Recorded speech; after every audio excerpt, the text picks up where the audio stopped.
All right, so did everyone get their agenda? I apologize, that was a little bit late today. So hopefully everyone has the agenda in front of them. Before we get started, we have a new board member consultant that I know very well, but give her a chance to introduce herself. Thank you, Phil. Hi, my name is Yifang Zhu. I'm a new board consultant for Supervisor Solis. My full-time job is a faculty member at UCLA Environmental Health Science Department. My research teaching service is all geared around air pollution, environmental health sciences. So I'm very excited to take on this new position, working with everyone here. I know Phil, Jill so well. So I'm looking forward to working with all of you. Thank you. Welcome. Welcome. Yeah. Do you want anybody to quickly introduce themselves? Yeah, why don't you go around just so I'm Ruth Ann Taylor-Berger, and I am the board assistant for Mayor of Hanoi. Maria Iniguez, assistant to Dr. Parker. Mark Abramowitz, board consultant to Dr. Liu. Okay. Matt Holder, board consultant to Lake Forest City Councilman Dwight Robinson. Paul Wright, information management, production support. Andy Silva, board assistant to Supervisor Rutherford from San Bernardino County. Ron Ketchum, I'm the board consultant to Larry McCown, who's the mayor of Highland and represents the cities in San Bernardino County. Dave Smansky, representing Michael Cazziati. He's the board member representing the 34 cities of the eastern half of LA County. And after reading her CV, I'm just going to go home. Winnie the Pooh or I something. think we all Cover are. your position too. Bay Gilchrist, AQMD General Counsel. Nice to meet you. Yifang worked here for a short time, 8 years ago, you said? Yeah. So, yeah, I think she'll be a great addition to the group. All right, so on to the agenda. Reviewing the board agenda for May. We'll start, as usual, at the back. On page 9. So, item 32 is carried over again from last meeting on the facility-based multi-source measures. Carried over for the second time. It says here, as you know, it's really board deliberation, discussion, and only since public testimony has already been closed. We took that 2 months ago. Not much we can say about that, but answer any questions if I can. You guys going to do a little recap presentation before the board starts deliberations, or? I think we're not going to do another presentation. No. It's possible Wayne will do a little recap. I wasn't here last month, so I don't know how that went. Did you even get started on that? But you might just. We didn't even get started because we had several board members. I think, yeah, he might just set the stage of what brought us there, but no new information will be provided. Okay. Yep, just started. Any other questions on that? Okay, so the next item is 33. That's our goals, objectives, budget, Reg 3, fees. Sujata, you want to give it? I mean, you've probably all heard as much as you need to hear. Maybe I'll just open it to questions to see if there's any outstanding items, or if you do want a summary of what we're doing, you can provide that as well. That might be a good idea. A summary? Yeah, just for. Want to cover the budget? I'll cover Reg 3. So on the budget, so basically this item is to adopt the executive officer's goals and priority objectives for the next fiscal year, and also to adopt the proposed fiscal year 18-19 budget. And Reg 3 fees, like Phil mentioned, there are some proposed amendments to that. So as far as the budget goes, if you compare it to the 17-18 budget, on the expenditure and revenue side, it's higher. The 18-19 budget by almost $15-16 million. And mainly it's because there are, on the revenue side, we're getting some grants. The state grant AB 617, AB 134. So that's going to bring in extra revenue, and it's going to have an offset also on the expenditure side because of new positions that have been added. Also on the revenue side, there is an increase in CPI fees of almost, the CPI is coming at 3.4% compared to prior years. So we're going to get a little bit more on some of the fees that we are allowed to apply CPI. And then there's also, this is the second year of the fee increases that were authorized by the board last June. for Title V and non-Title V fees, so the revenue is going to be higher in the second year. And on the expenditure side, we have higher retirement cost this year for two reasons. One is the investment rate of return that SP Sarah has was downgraded from 7.5 to 7.25. So that increases our contribution, our portion of it, and it's almost $3.5 million. That's going to hit the 18-19 budget. And also because we have new positions, so there is an increase in retirement cost. And we have put in this budget the first year of our labor contract, and that's about $2.8 million. So all those on the expenditure side are, compared to the 17-18 budget, that's accurate. And with that, if you would like some more additional details, positions, they are obviously higher. We have 825 positions in the 17-18 budget. We have 876 positions. So the 50-some positions are higher because of the two grants, mainly because of two grants and also Rule 1180, we've added 5 positions. Well, I was at the budget workshop, but I don't know if everybody else was. So on the, no, you answered it. That's okay. Thank you. I just wanted to add that we had added 47 positions in January through the governing board, so this budget reflects that. So we're not adding another 47. We're changing some positions, we're changing one empty position into a different one, so there's a little bit of fiscal impact there, but we're not adding large numbers of people. Well, you're filling the much needed vacancies We're trying to you've get had filled. over Exactly, yes. the last couple of years. Yeah, Mark? We're in year 2 of the cost recovery Yes. stuff that EPA had mandated. And with this budget, does this bring us into complying with the cost recovery requirements of both the Federal Clean Air Act and state law? So, Mark, to answer your question, we do have the analysis that was done last year to come up with the fee increases, and they were phased in over 3 years for non-title, for Title V, and then for non-Title V, this will be the second year. So, Okay. 4% was reflected in the 17-18 budget for non-Title V, and 4% will be reflected in 18-19 budget, and the Title V will go on for another year. Okay. So that was, the cost recovery effort. Now, if, there is more expense because of, say, retirement cost increase or something, that has to be analyzed after the 3 years perhaps. Okay, so last year we went with the 3-year option, Yes. and so next year, hopefully, we'll be Recover. recovering our costs. Hopefully, yes. Okay, great, thank you. What was the total raise again? So it was 32% for Title V, and non-Title V was 8%. So Title V was phased in over 3 years, and non-Title V was phased in over 2 years. So the other aspects of the fee increases are really to reflect new programs and some state mandates. So the biggest one was the operation and maintenance costs for the refinery community monitoring under our Rule 1180, so AB 1647, and then a new fee schedule for reclaim transition for permitting. Those are kind of the main changes. A little bit more on the AB 2588 to try to get some cost recovery for the really high-risk facilities that take us a lot more work to implement those programs. So.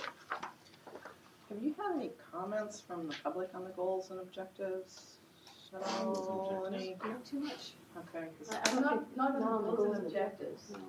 The comments on the fees have been around the permit reclaim fees, Okay. which we've tried to address some of those comments, and then the O&M on the refinery monitoring, which we've also tried to address. So we haven't heard anything in the last 24 hours. That's a good sign.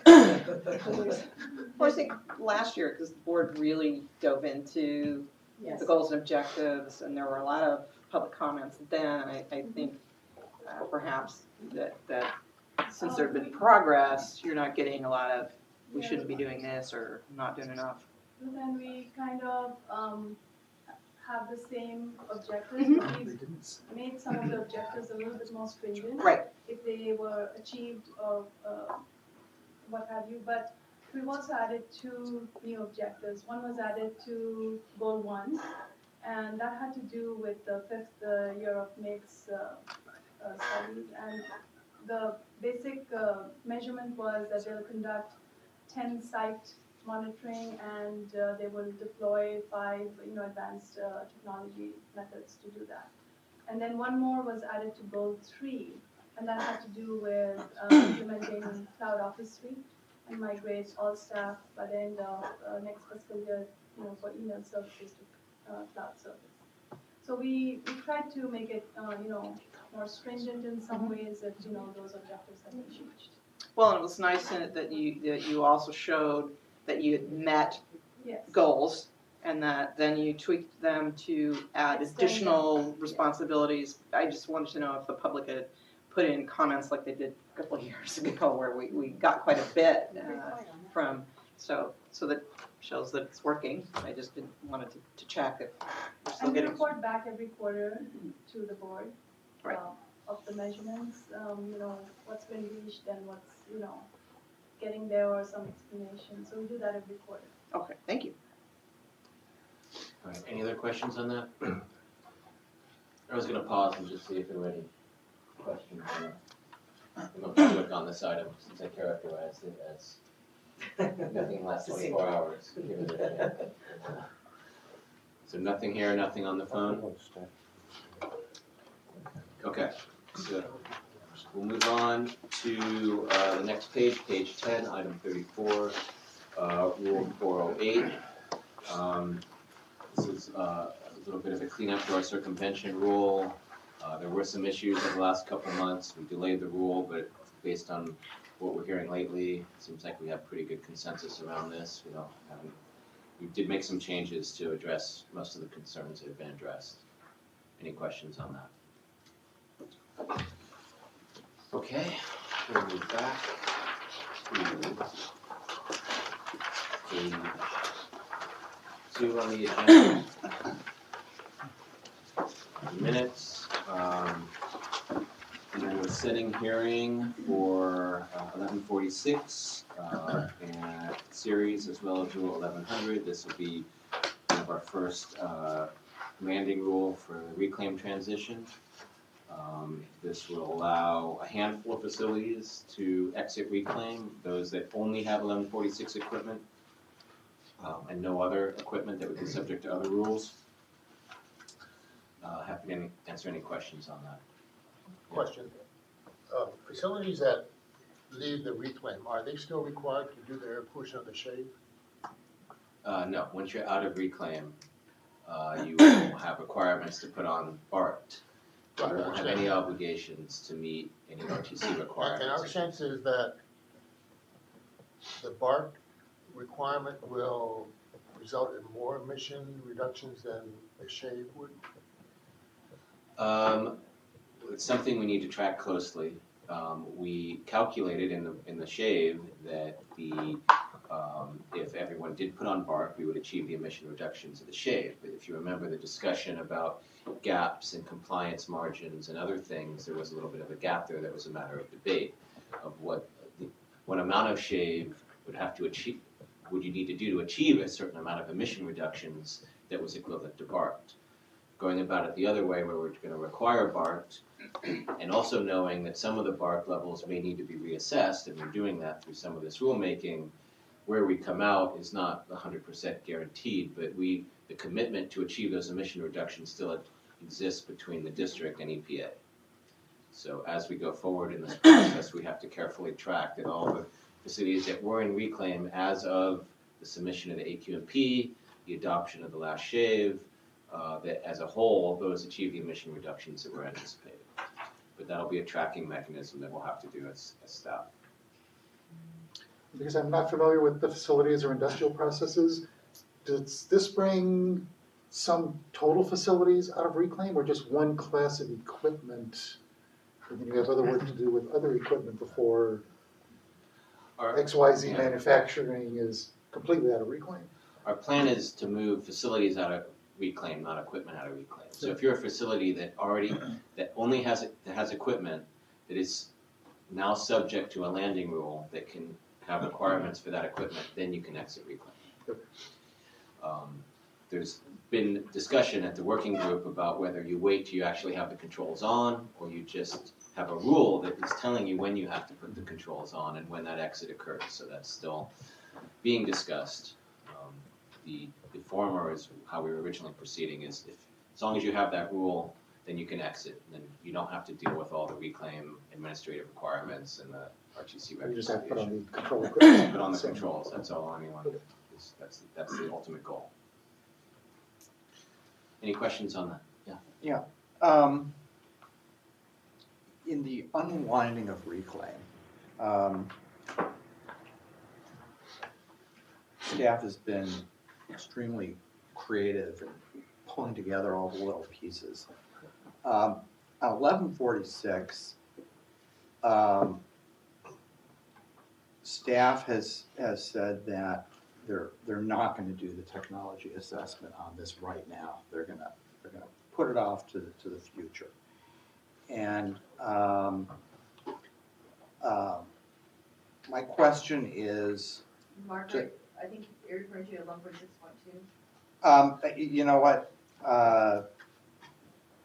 Actually, I usually just refer to all of them as 1146X, and I should.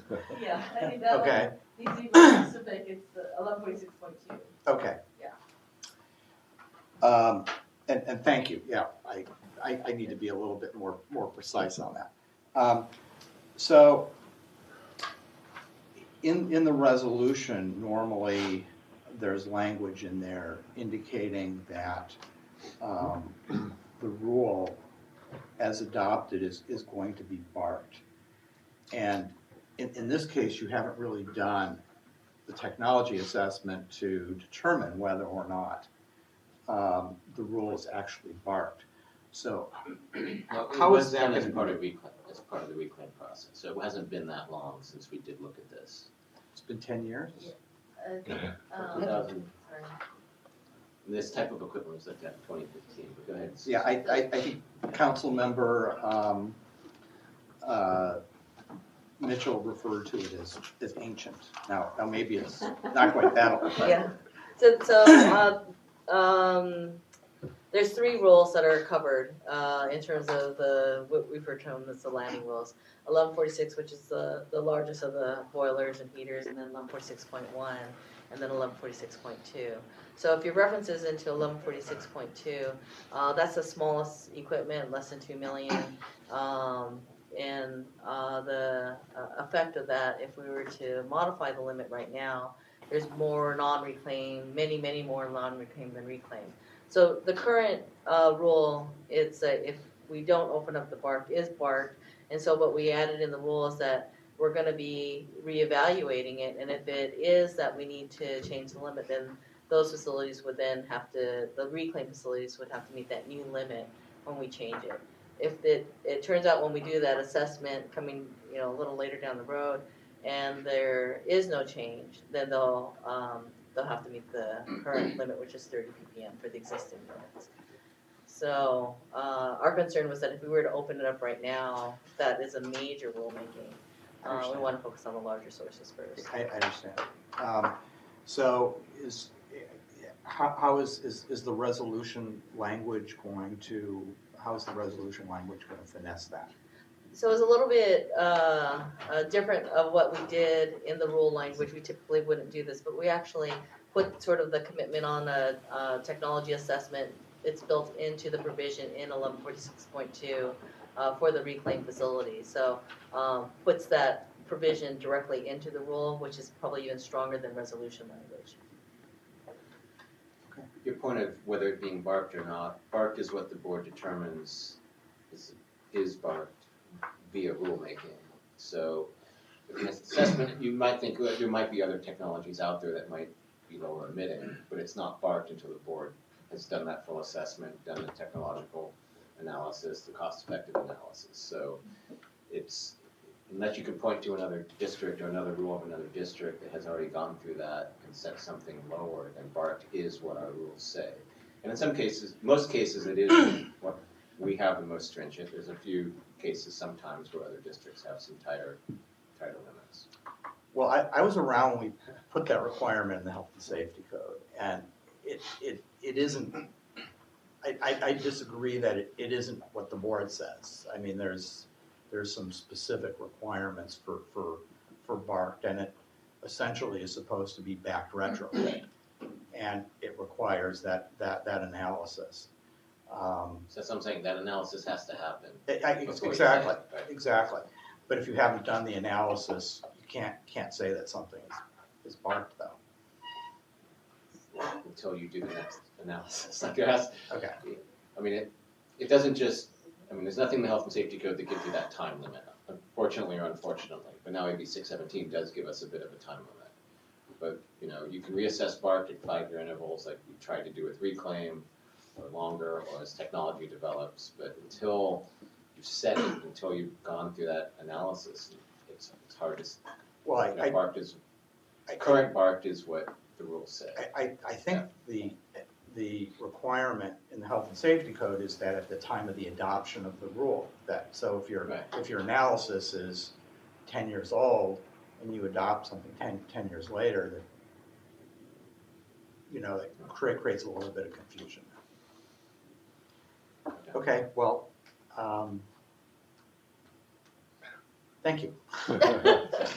We've also heard to focus on the larger source from a lot of people. On the reclaim transition, let's focus on the larger sources.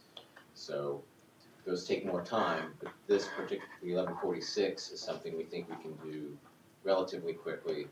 And we've met with a lot of the facilities who just say, tell me what to do, give me 3 or 4 years, and I'll do it and get me out. And that's what we're trying to accommodate. I have, did you want something?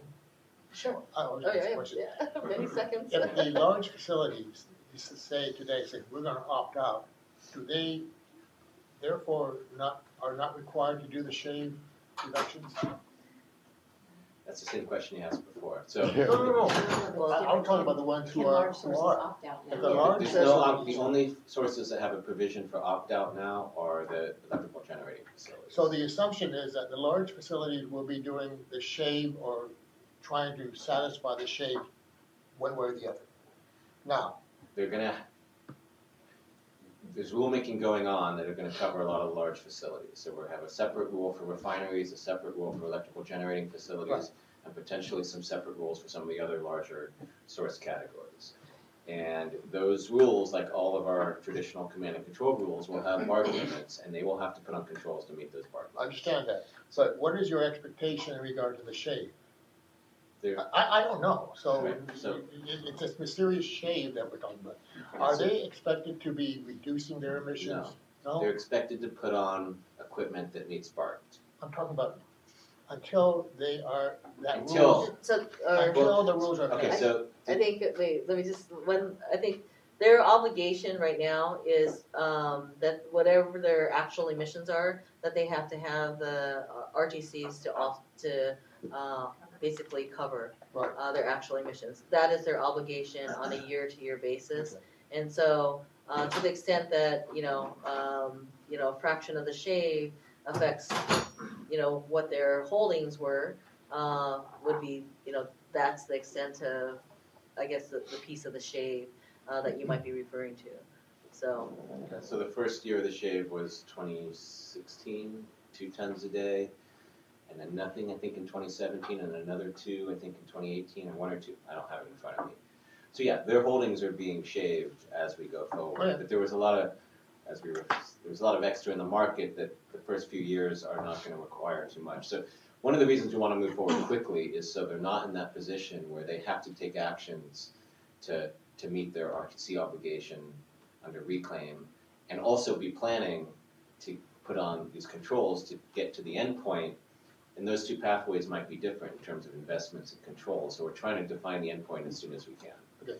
And we're also trying to, as soon as we define that, get them out so they don't have to worry about that other stuff anymore. Right. I'll be polite. Thank you. And how many facilities are affected by this first round? 20, no. For the 1146 only, 1146.1, There's 26 facilities. 6 of those are Title V. We'll have to keep them in reclaim until we work out a few of the transitional issues with EPA. What kind of facilities are they? It's a broad, I imagine a lot. Yeah. But they tend to have smaller numbers of equipment, and again, they're all boards. Okay, any questions on that? Yeah. Oh yeah, Susan, comment.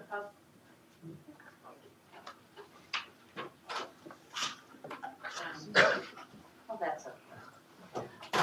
I was gonna talk about 1146, and I will, but to get back to the point on the shave, and as y'all were discussing it, we're a few years into it, but I would I know my facilities, and others as well have already planned out, because the capital planning process is like a 5-year process. So we're already have planned our share, our 56% reduction through 2022, and that's without knowing what the new BART is going to be. But those plans are in place, and we're hoping it won't shift too much depending on what the BART is. So anyway, just that point. On the 1146 series, X, Y, and Z, I guess, I just wanted to let you know, speaking on behalf of WISPA, that there's going to be a WISPA letter coming on a couple of points, but I think an important one for y'all to know is the concern about looking at the rules individually. The fact that, as was mentioned, some facilities may be able to get out entirely under the 1146 rules, but there are others where 1146 will apply to them, that also may be 1110.2 and 1134, et cetera.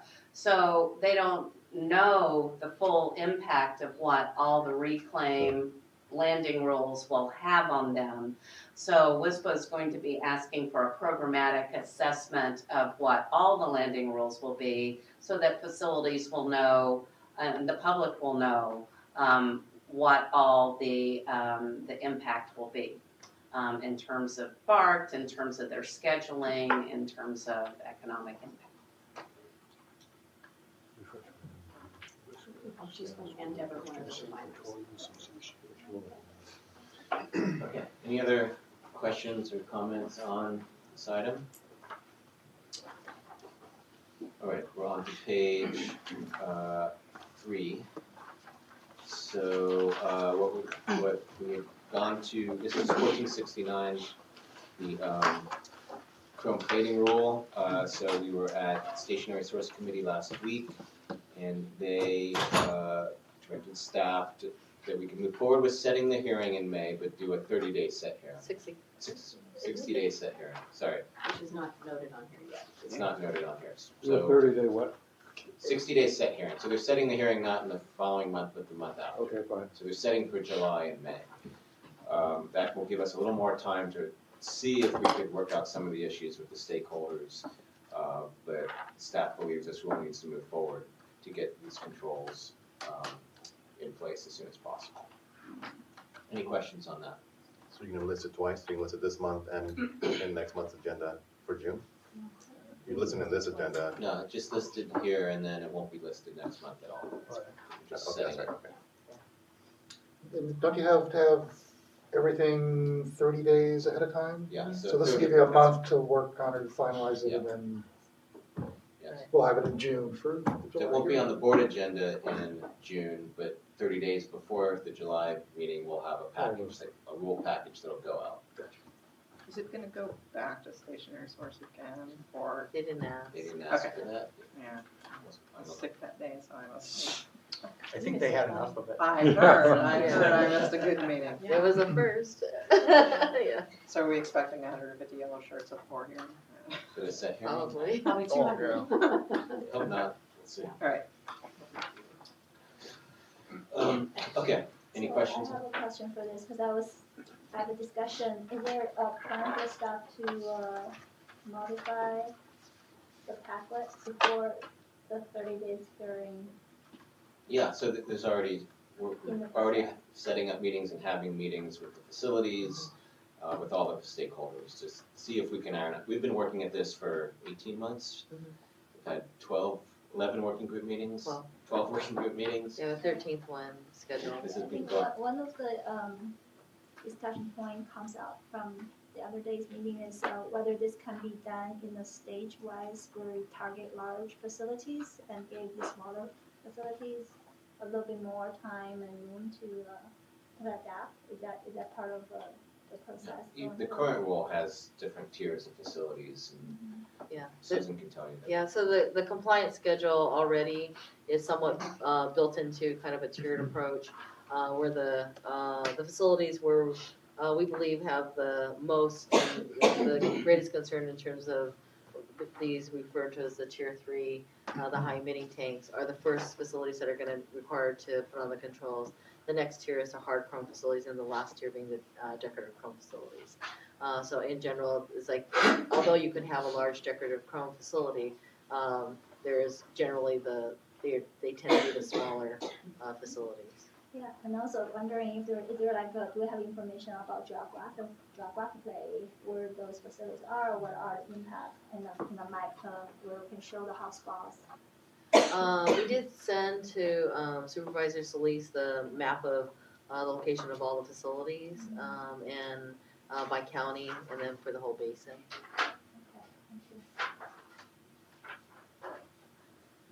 Any other questions on this? No questions? Okay, so on to the rest of the board agenda. Item 3, is Matt here? Yes. So this is a research development demonstration project to develop another .02 gram engine. This is a smaller one, the 6.8 liter propane engine that is most of the use is in Type C school buses.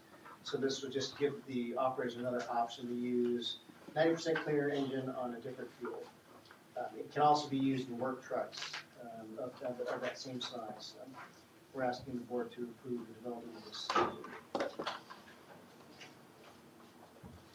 engine. Just a general question, as compared to natural gas compressed engines, what is the emission levels of propane engines comparatively? It'll be the same tailpipe out, so we're targeting 0.02 grams per brake horsepower hour.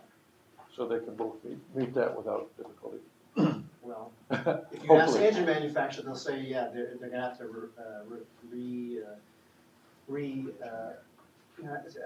engineer but remanufacture the catalyst, so do different chemical changes to the catalyst, but they think they can do it. They currently have a 0.05 engine, so going down to another 0.02, they think they can do it with some modest changes. And do school buses generally prefer propane-powered buses? The Type C only has propane, so it's the smaller one. It's not the transit-style school bus. So there's a couple vendors. This is one, Bluebird. There's another one that we're working with to see if we can develop the engine they prefer as well. Okay, thanks. Any other questions on that? Okay, page 4, item 4. Yeah, the next item is one that we typically bring before the board, the recognizing monies from the EPA, and that's put into our 22.5 program and our PAMS program. So most of it is administrative. We're moving funds around to ensure that we can use the funds for the obligation deadlines. It's recognizing less than $700,000 and applying it to our typical PM 2.5 and PAMS programs. Questions? All right, item 5. I'll take that one. This is a school bus solicitation we issued recently. 42 schools applied for about 248 buses. We are proposing to fund all 42 schools, up to 15 buses. That costs about $32 million from our AB 923 funds. And also we were granted about $3.1 million from EPA's Airshed grant. We add that to the pot, so it's a total of about $35 million for 206 buses. It's for the first time we are funding alternative fuel buses at optional standard certification. So the Type D buses will be at 0.02 gram NOx natural gas, and the Type C buses will be propane certified at 0.05 gram. Of the 42 schools, 32 of them are in environmental justice disadvantaged communities, EJ areas, and about 80% of the buses are located in those areas. Any questions, I would be happy to answer. I just wanted to know, did all, is that county, are all the counties getting buses, or Yes. is it mostly consolidated in No, in it's a all particular 4 area? counties are getting buses, and basically whoever applied, we are giving them awards. Usually, the way we do traditionally, we always give at least one bus to every applicant, and then we distribute funding proportional to each county's population. Oh. But in this case, because we are funding everyone, and if only 4 schools from a county that is already oversubscribed are not getting the buses over 15, so everyone is getting what they asked. That's fantastic, thank you. Yeah, I have a question. I know the school bus retrofitting program has been going on for a couple of years already. Do we have data showing previously how many pre-1994 buses has been retrofitted by counties, different places? Yeah, this program has been going on for 18 years, actually. Right. We have funded over $280 million. About 1,600 buses have been replaced. We started with pre-87, prioritizing pre-77s, and then later on, pre-1994. These are according to ARB's guidelines. We have replaced about, as I said, 1,600 buses, and then retrofitted about 3,494 and newer buses. Yeah. Is there a way we can look at the data about those already being retrofitted? Where are they in Yes. different counties? And Yeah. because there's a You're talking about just the distribution? just a distribution, Yes, we just a have. general sense about like how many buses has been retrofitted in which counties. Yes. Yes. Thank you. There's not many 94s left, right? Yeah. No, because Because we've been so successful, that's correct. Yeah. Right. also January 1st of this year, ARB's rule kicked in, so the number of P1994s decreased drastically compared to the previous year. And do we have a ballpark for the actual, tons or pounds per day NOx reductions and particulate reductions based on this program? Yes, we do calculate that. That's for our internal use or if anyone asks. But the funding of the program is not based on that. Like, for example, for Moyer or 1B under our incentive program, we do calculate cost effectiveness and based on the exact NOx or PM that is reduced. For the school bus program, ARB's guidelines has set specific dollar amount that we provide, which is very generous, almost 95% of the cost. But yes, we do calculate that for our evaluation basis. We can provide that if you would like. Well, I think it would be interesting to know if we got a half a ton reduction. I mean, it's a great program, so I understand what you're saying, but it would be interesting to know what type of reduction we've had of NOx. Sure. A lot of school districts contract out for buses, for football games and band stuff. Do we have any numbers on how many of those buses are pre-94 and still around and blowing smoke? Yeah, for things like that, actually, the school bus contractors usually provide buses. And since our program started, because our program funds only buses owned by public school districts, but because we were funding buses that were newer and lower emitting, all natural gas or alternative fuel, what happened, the boards of each school started requiring their contractors to also provide newer buses. So actually, the contractors' buses are newer in general compared to buses that are owned by public school districts. So I don't believe there is any pre-1994 with contractors. Oh, really? Yeah. That's great. Thank you, sir. But because this is such a successful program, plus what Fred just mentioned, the additional benefit, it would be good to come out with a report that details the reduction in particulates, reduction in NOx, and the reduction in toxic emissions. I mean, the public should know, when we talk about no one knows this part, this is a good example of getting some good media attention, and it puts a good spotlight on the district. Yeah.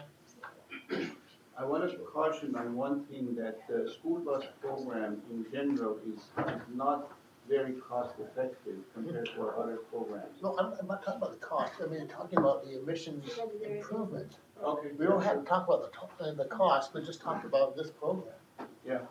But I think if you factor in the impacts on children's health, the Yeah, benefits that's is right. substantial, right? It just may not be routinely factored in your cost-effective analysis. Right, in terms of exposure of the kids in The the kids, school. yeah, It's all about the kids, absolutely. so we'll work with media and try to develop something. Yeah. As I recall, Most people aren't worried about cost there was effectiveness too much. some study on diesel emissions that said that kids in the bus were exposed to 4 times higher than if you're standing outside. I mean, this is the type of stuff that can be included and just spotlights a good program that the district is involved with. Yep. Okay. Well, just kind of a minor question. If I remember correctly, when this was before the technology committee, there are 5 buses funded through a corporation in Whittier, a private company called Public Transportation Company or something like that. And I'm a little confused because I thought you said that these funds were for public buses owned by public school districts. Public school districts and what is called joint power authorities. That's what it's defined as by ARB's guidelines. So there's an entity like Pupil Transportation. It's a joint power authority. They do qualify to apply and get funds under this program. So are their buses used exclusively for Yes. school transportation and not used for other purposes? That's right. Yeah, because I went on the website, there's basically no information about that corporation on the company on the website. It just says it's a private company based in Whittier. No, they are school buses, and we have done that for years, and it's under ARB guidelines. Yeah, okay. Okay, any other school bus questions? All right, Sam, item 6. Good morning. This item comes to the board every spring. It's the annual item to prepare for the outreach campaign for the Check Before You Learn program. And this particular item is proposing to modify the contract with Westbound Communications for $246,000. This is to plan and execute the media advertising and outreach campaign. And the second part of it proposes to modify a purchase order with Google for a corresponding YouTube Google AdWord campaign, also to publicize the Check Before You Learn program. And staff is recommending the board approve this item. Happy to answer any questions. Yeah, do you have any statistical data on how many people actually are reached by this program? And I suppose it's more difficult to tell how many people might be taking action. I don't know if you've done any surveys on that particular matter, and I guess it raises the question of the cost effectiveness. It sounds like a great program, but does SCAQMD really have data indicating the response of the public to it? So we have various metrics, including the number of people who are reached by, for example, the Google campaign, which is for this last season was about 11 billion, and then that translated to about 95,000 users who clicked on this little video to watch to go to the Air Alert page to sign up. Another metric is that this year we had 5,500 new subscribers to Air Alerts. We'd like to get a lot more than that in the coming year, but this is triple the number that we had from the previous year. Wow. So that latter refers to any type of Air Alert? Specifically, Check Before You Learn.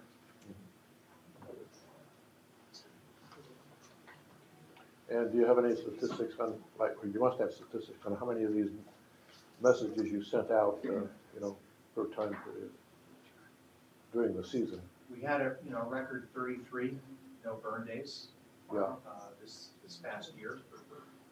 And, frankly, that probably helped to drive some of the error alert subscriptions, because when we do issue error alerts, we get some free publicity essentially from news stations telling people that this is a no burn day and you're not allowed to burn wood in your fireplace. Okay, thank you. Just a quick question. I remember previous board report, you had talked about the data actually on the number of hits and views on a lot of different multimedia that we use. On these error alerts, so this is just another mechanism for them to get the word out, but what other tools were they using besides the YouTube videos and what they subscribe for? But what other multimedia were they using? So I had thought they were actually using already the Google ads, the pop-up ads already, but what other multimedia were they using to get that message out? Or was this one completely dependent on people who signed up for error alerts? So for the Google portion of the campaign, that is entirely through YouTube, which is owned by Google, of course, and it uses what's known as pre-roll. So when you want to watch almost anything these days on YouTube, you're frequently given a advertisement video that you either have to watch or you can click away from it in a few seconds. So we've worked with Google now for over 2 years, and for this particular application, that is the kind of advertising that they have recommended and shown to be most effective. We've also done some targeted search, where you're searching for certain terms. We've also done display ads, but they feel that the YouTube is the most productive and efficient. Now, for the westbound communications, they complement Google by buying some advertising. They have a modest budget, but they do, this past year, they bought cable TV ads and also radio through iHeartRadio. They also do media relations.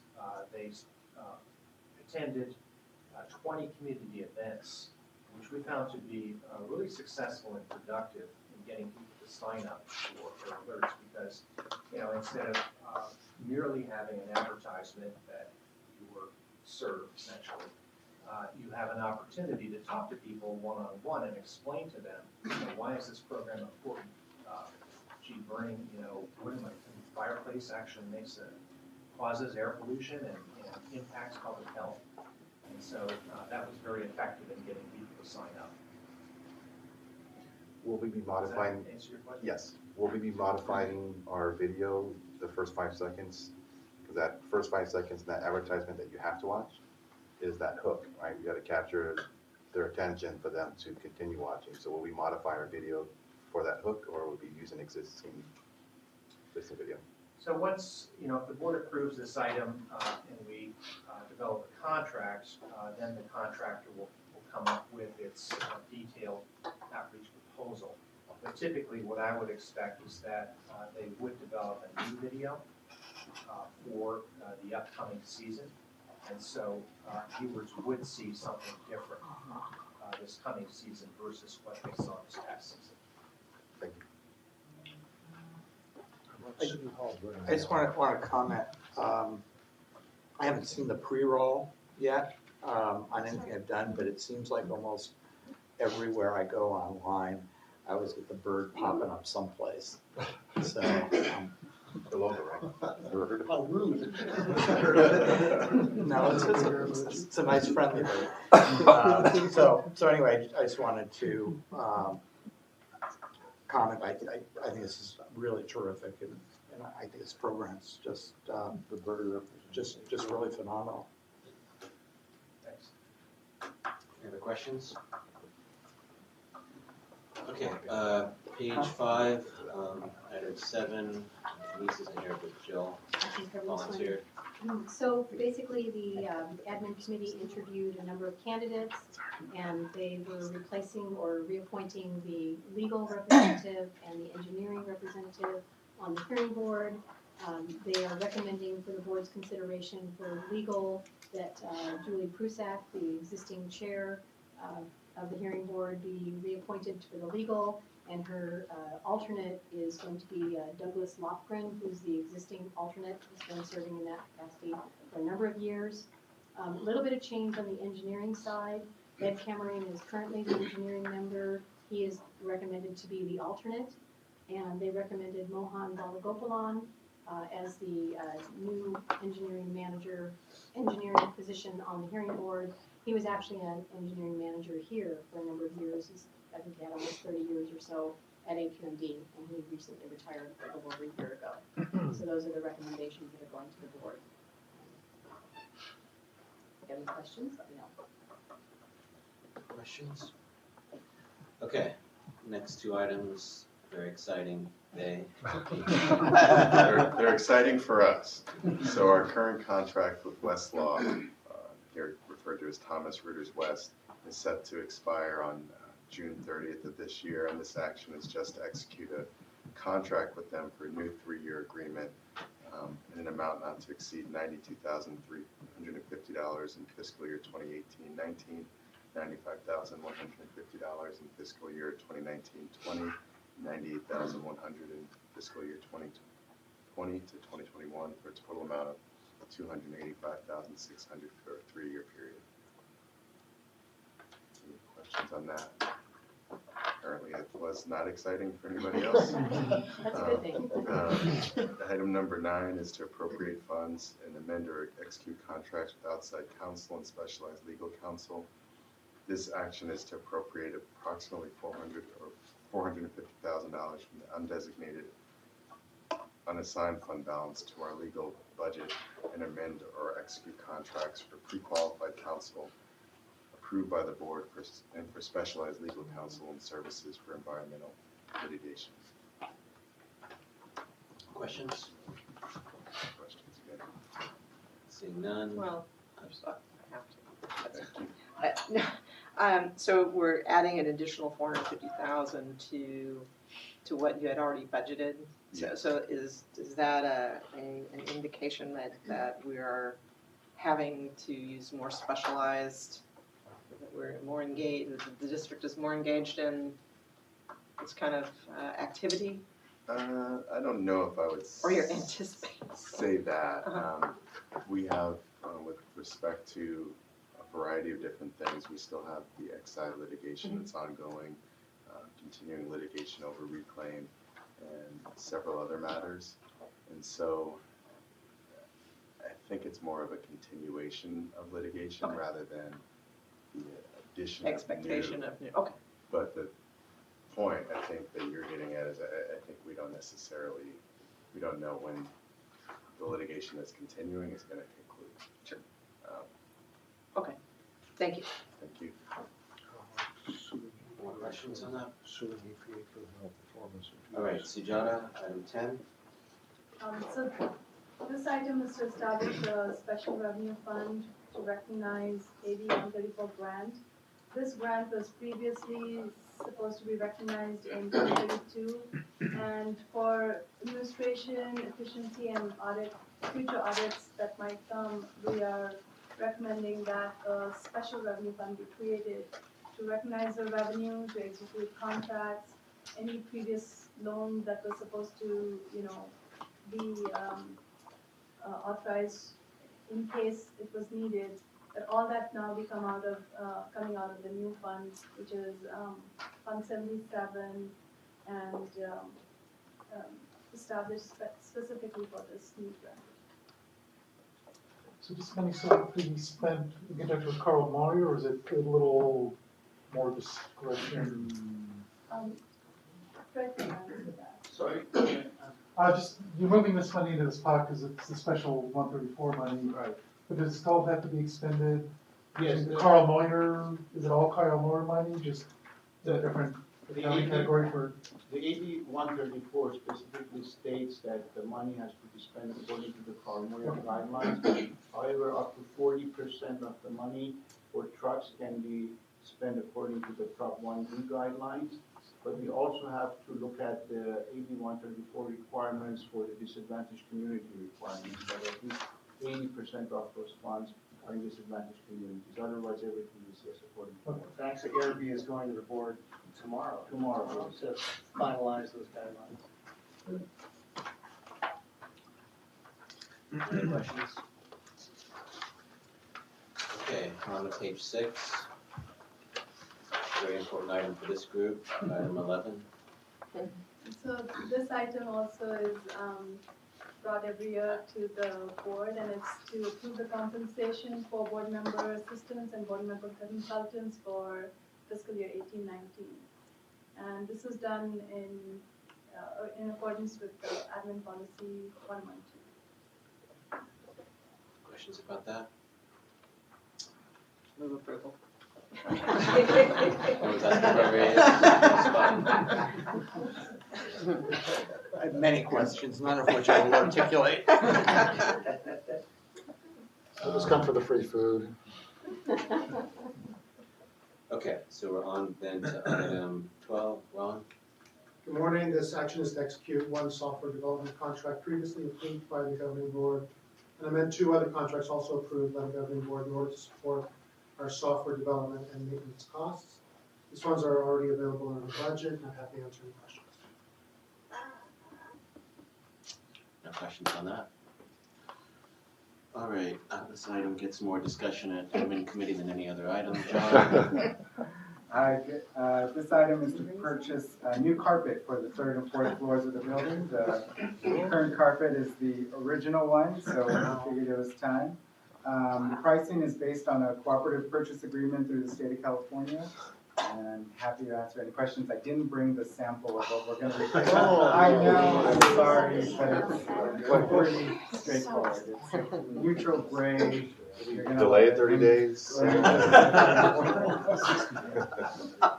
FedEx those swatches to Dr. Burke, so. Yes, Dr. Burke has already had that conversation with me at admin committee, so Yeah. we're hoping he likes it.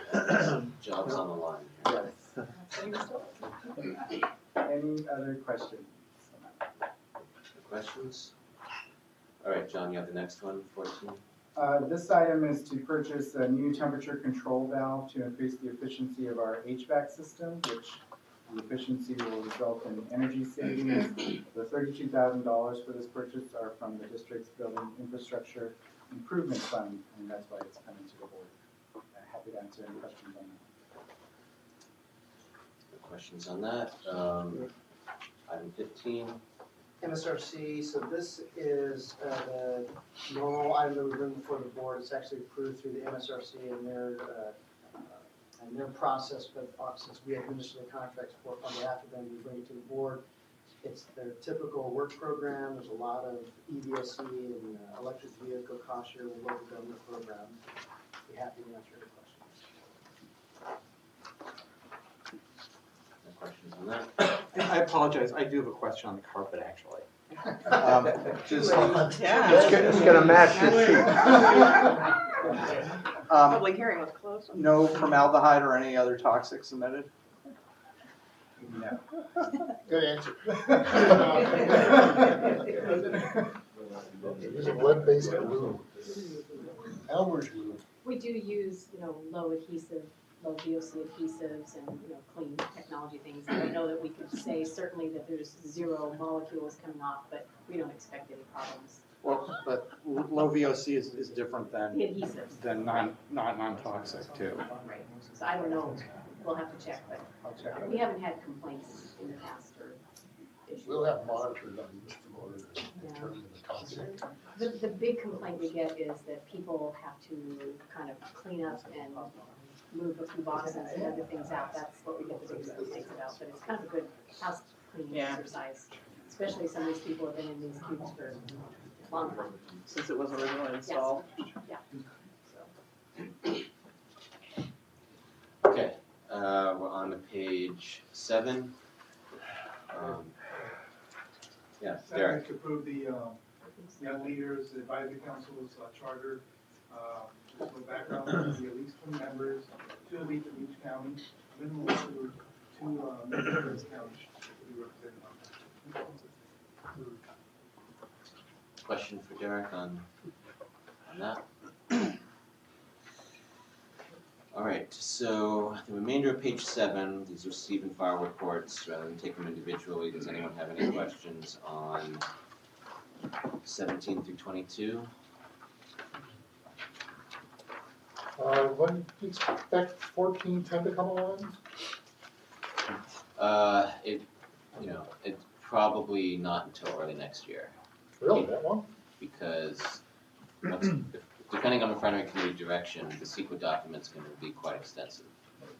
So we've done some preliminary work, but just getting through the legal schedule for CEQA is going to take some time. So I'm gonna have to get a new email account. Let's get an inbox enlarged. I've got 2 folders going and they're filling up every day. Will that committee direction come to the board first before? Maybe they That was want not it the to come to the plan. board first. We were just looking for committee direction, because there's no rule language or anything, it's just committee direction on which direction to go in developing the rule. That was not planning to come to the board. It's in front of the board when it comes up on the rule calendar, if there's gonna be a discussion on the schedule. But that was not the plan. I mean, the committee can refer it to the full board at some point. Yeah, they're having yet another committee meeting this Saturday. Saturday. It won't be that, but it just recently changed, I guess, the recommendations. Nothing, well, we talk about just that released the later. presentation for the committee, so we've updated, we have some new information, we're going to give that in the presentation. So that presentation has a different set of potential paths forward for rulemaking than we had 3 months ago. Is that something we can talk about here, or is it better after this meeting?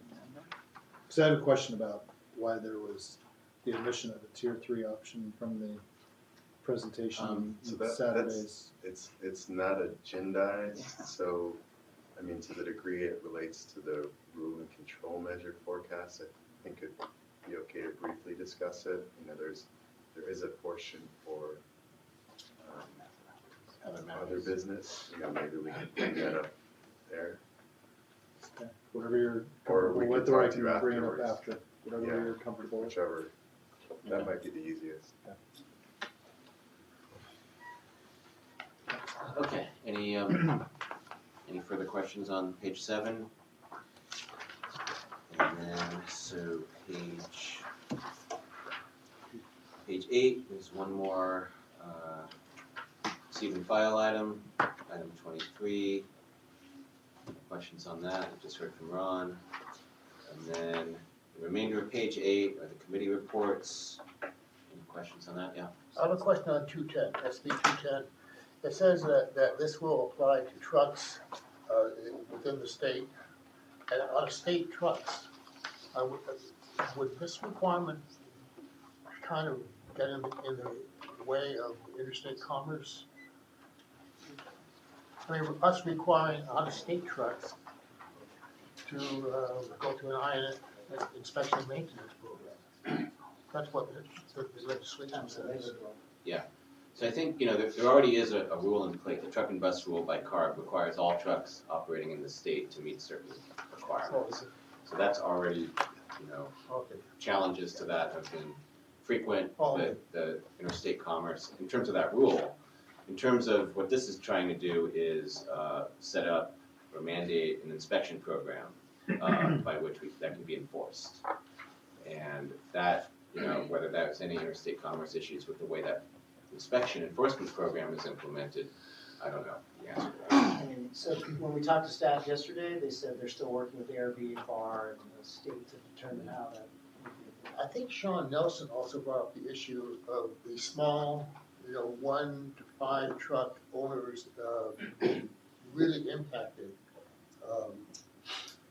could be really impacted if their truck suddenly doesn't need it, that basically, put them out of business. I think that was his concern. Has staff took a look at that? Well, as Perhaps Phil mentioned, mail the exemption. in-use emissions regulation by ARB is already in effect, so they know it by a certain time date, they have to have a compliant engine, so this would only be the enforcement part of that.